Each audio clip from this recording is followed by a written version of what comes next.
Many women grow up believing that an abusive relationship is easy to identify. In the collective imagination, abuse always comes with shouting, physical aggression, or explicit threats. But reality is much quieter, and precisely for that reason, much more dangerous. The most common form of abuse is the one that leaves no marks on the body, but slowly erodes the mind, self-esteem, and perception of reality. It begins, almost imperceptibly, through small comments, subtle reactions, and strategic silences. Nothing seems serious enough to justify leaving, and that is exactly how it gains strength.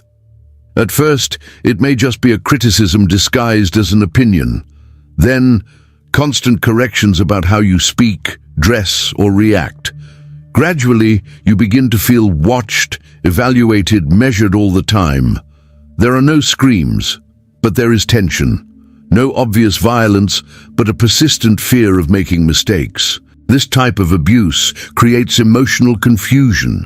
The woman feels discomfort, but cannot name what is wrong. She thinks, maybe I'm overreacting, maybe I'm too sensitive. He just wants what's best for me.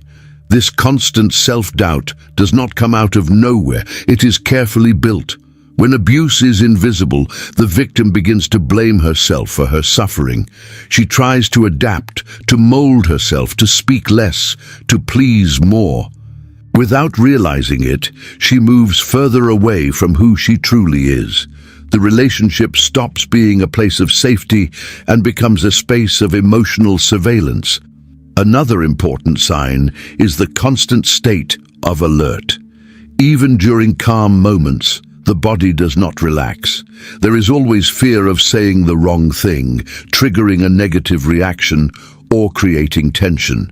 This is not love. Love does not demand permanent caution. Recognizing this kind of abuse is difficult because it is not loud. It does not draw attention from the outside. Often only the person living it feels it, and even then doubts herself. But feeling small, confused, or emotionally exhausted within a relationship is neither normal nor healthy. Understanding that abuse does not always shout is the first step towards seeing what has been normalized for far too long. One of the most common and most overlooked signs of an abusive relationship is the moment a woman begins to believe that she is the problem. Not because she did something wrong, but because she is repeatedly made to feel that she feels too much, talks too much, reacts too much, needs too much. At first, it may come through seemingly harmless phrases. You take everything personally.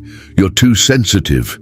You make a big deal out of nothing. These statements appear simple, but their impact is profound. They teach a woman to doubt her own emotions. Over time, she begins to censor herself. Before expressing discomfort, she hesitates. Before crying, she questions whether it is justified. Before asking for something, she feels guilty. What was once spontaneous becomes calculated. The fear is no longer about being wrong, but about being seen as excessive. This process is devastating because emotions are not excesses, they are signals. When someone repeatedly invalidates what you feel, they are not encouraging emotional maturity, they are exerting control. The implicit message is clear. Your feelings are only acceptable when they do not inconvenience anyone. Many women begin apologizing for everything. They apologize for speaking, for crying, for being hurt, for emotionally existing. And the more they apologize, the more they internalize the belief that they must shrink to fit the relationship. This is a form of emotional abuse that is extremely quiet. There are no direct insults, but there is constant devaluation. No explicit prohibitions, but emotional shaming. Slowly, the woman stops trusting her own intuition and starts relying on the other person to determine whether her feelings are valid. When a relationship makes you feel like you are too much for having basic human emotions, something is deeply wrong. Love does not ask you to erase yourself. Love does not require you to shrink to keep the peace. Feeling like too much almost never means being too much. Most of the time it means being in a place where your sensitivity is treated as a flaw rather than a part of who you are. One of the most confusing aspects of an abusive relationship is when control is disguised as concern, protection, or love. Unlike explicit control, this form does not come through direct commands, but through emotional justifications that seem reasonable, at least at first. It often begins with phrases that sound caring. "I'm just worried about you. I don't like you going out alone at night. I think you should wear something else. I don't really trust those friends of yours." On their own, these comments may seem normal. The problem arises when they become frequent, targeted, and restrictive. The woman starts to feel the need to explain every choice: where she goes, who she's with, why she took so long, why she responded a certain way. There are no clear prohibitions, but there is constant disapproval. And little by little, to avoid conflict, she adapts. She stops wearing certain clothes, avoids certain places, distances herself from some people. Control disguised as care works because it creates guilt. If she questions it, she's told she's ungrateful, that she doesn't appreciate the effort, that she doesn't understand how much he cares. Freedom begins to feel like selfishness, and obedience like proof of love. Another important sign is normalized jealousy. Not occasional jealousy, but the kind that dictates behavior. Messages that must be answered immediately, unexpected calls just to check, excessive questioning about co-workers or friends. Love stops trusting and starts surveilling. This type of control does not aim to protect, it aims to dominate. It weakens a woman's emotional autonomy, making her increasingly dependent on her partner's approval to feel safe. Over time, she may not even realize that she no longer makes decisions on her own. When care turns into surveillance, something is wrong. When love restricts, limits, and suffocates, it ceases to be love. Healthy relationships expand a woman's world. Abusive ones shrink it. Recognizing control disguised as affection requires courage, because it is often presented as proof of love. But no true love asks you to give up your freedom in order to be accepted. One of the most destructive mechanisms within an abusive relationship is silent psychological manipulation, often known as gaslighting. It does not happen abruptly. Instead, it slowly settles in, eroding a woman's trust in her own perception of reality. It begins when clear situations are denied, offensive comments are treated as jokes, broken promises are forgotten or minimized, aggressive reactions are rewritten as misunderstandings. When the woman tries to talk about how she felt, she hears responses like, "You misunderstood, that never happened. You're exaggerating again." Over time, this repetition creates mental confusion. The woman begins to review memories, doubt her own recollection, question whether she really heard or felt what she did. The problem is not only the other person's denial, but the internal effect it causes. Trust in herself starts to collapse. This manipulation is extremely effective because it doesn't look like violence. There are no screams, no threats, no physical aggression. There is distortion. And when reality is frequently distorted, the victim begins to depend on the abuser to understand what is true. Gradually, the woman loses emotional ground. What was once certain becomes doubtful. She feels the need for external validation to confirm basic feelings, whether she was disrespected, hurt, or has the right to feel upset. The abuser positions himself as the sole holder of truth. Another common sign is blame shifting. When she points out inappropriate behavior, the conversation turns into an accusation against her. The focus moves away from the wrongdoing and onto her reaction. The issue is never resolved, only redirected. This type of abuse creates deep emotional dependency. When you no longer trust your own perception, any attempt to leave feels too risky. Doubt paralyzes. And that paralysis keeps the abusive cycle alive. No healthy relationship makes you constantly question your emotional sanity. Permanent doubt is not a sign of love. It is a sign of manipulation. Reclaiming your voice begins when you start trusting what you feel, even when someone insists on denying it. One of the most dangerous signs of an abusive relationship is isolation. Not the kind imposed directly through clear prohibitions, but the kind that happens slowly, almost unnoticed. When a woman realizes it, she is emotionally alone, even while being in a relationship. At first, isolation appears disguised as external conflict. Repeated arguments whenever she spends time with friends, constant criticism of family members, demeaning comments about people close to her.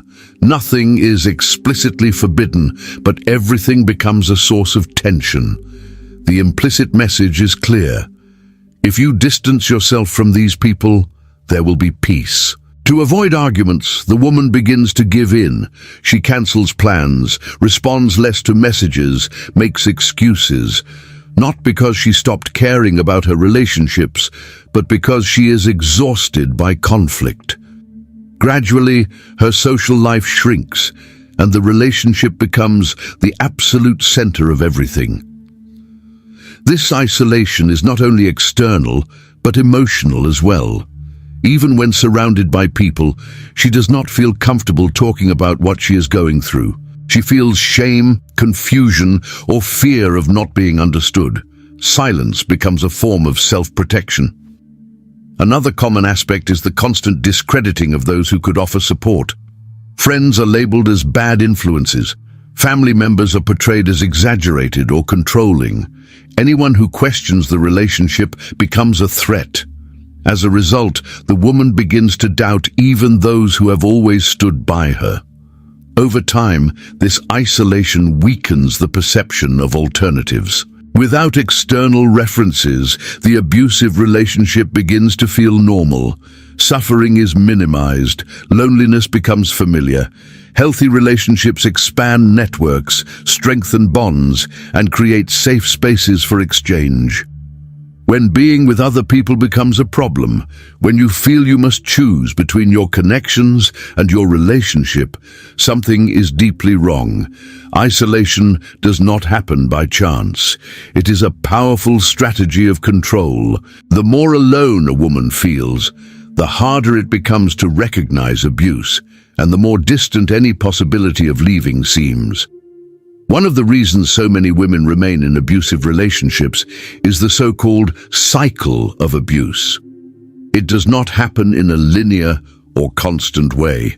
On the contrary, it is precisely the alternation between pain and relief that creates emotional confusion and keeps the victim trapped in the relationship. This cycle usually begins with a phase of tension. Small conflicts accumulate. The environment becomes heavy, and silence feels oppressive. The woman senses that something is wrong, but tries to stay calm, avoid sensitive topics, and give in more than she should. She stays on alert, trying not to trigger a negative reaction. Then comes the explosion. It may be an intense argument, humiliation, a veiled threat, or an episode of emotional aggression. Even without physical violence, the psychological impact is profound. The woman feels hurt, disrespected, and often blamed for what happened. Soon after comes the most deceptive phase, remorse. The abuser apologizes, promises to change, cries, and shows vulnerability. He says he lost control, that he was stressed, that he didn't mean to hurt her. In some cases, he becomes affectionate, attentive, and present again, just like at the beginning of the relationship. This phase creates hope. The woman believes the episode was isolated, that things will be different now, that love has prevailed. She clings to the good version of her partner and minimizes what happened. The problem is that without real change, the cycle always starts again. Over time, this pattern becomes predictable. The explosion repeats, the apologies return, and the promises of change never last. Even so, with each reconciliation, hope is reborn. This is not naivety. It is emotional conditioning. The cycle of abuse weakens decision-making. The woman becomes more focused on the good moments than on the full reality of the relationship. Relief after pain gets confused with love, and emotional survival becomes routine. Healthy relationships do not operate in cycles of destruction and superficial repair. When pain repeats itself more often than change, the issue is not a one-time mistake. It is a pattern. Recognizing the cycle is an essential step toward breaking it. Because as long as it is interpreted as love trying to survive, abuse will continue to find space to repeat itself. One of the clearest signs of an abusive relationship is when fear begins to take the place of communication. This is not about explicit fear of physical aggression, but a subtle, constant fear that guides behavior, silences feelings, and limits a woman's emotional freedom. At first, dialogue may still exist, but it comes with consequences. Every difficult conversation ends in conflict, distortion, or emotional punishment. The woman realizes that expressing discomfort triggers disproportionate reactions. Irony, prolonged silence, angry outbursts, or emotional withdrawal. Gradually, she learns that speaking comes at a high cost. This learning is not conscious, but deeply internalized. To avoid emotional exhaustion, she begins to swallow words, soften truths, and pretend everything is fine. The fear is not only of arguing, but of losing the little stability that remains. Silence starts to feel safer than honesty. When fear replaces dialogue, the relationship stops being a space for exchange and becomes a minefield. Every conversation is calculated. Every opinion is filtered. Every disagreement is indefinitely postponed. The woman no longer speaks to be understood, but to avoid provoking negative reactions. This pattern creates deep disconnection. She feels alone even when accompanied. Her thoughts have no place. Her emotions have no space. Over time, she may begin to question whether her needs truly matter or deserve to be heard. Another important aspect is the fear of emotional reaction, not just words. The partner may shut down, withdraw, or act cold whenever contradicted. This kind of silent punishment teaches that affection is conditional. Love becomes obedience. Healthy relationships are not free of conflict, but they allow dialogue without emotional terror. Speaking should not be a risk. Disagreeing should not mean losing love, respect, or safety. When you realize you prefer to stay silent rather than be honest, not because you seek peace, but because you fear the other person's reaction, this is not emotional maturity. It is a clear sign of a power imbalance. True love creates space for truth, even when it is uncomfortable. Where there is constant fear, there is no dialogue. And where there is no dialogue, abuse finds fertile ground to continue. One of the most common questions when talking about abusive relationships is, why doesn't she leave?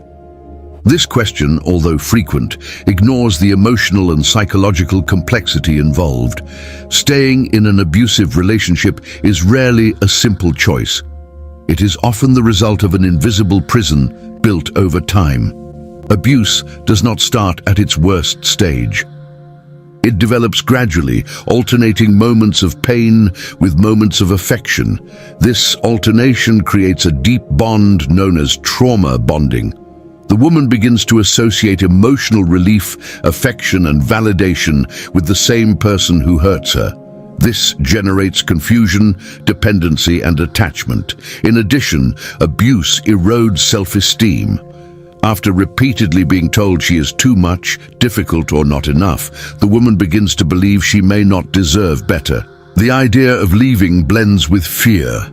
Fear of being alone, of not being loved again, of failing.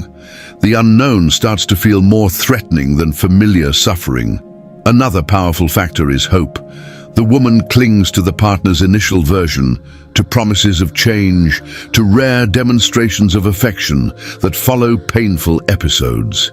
She believes that if she tries a little harder, loves better, or remains patient, things will improve.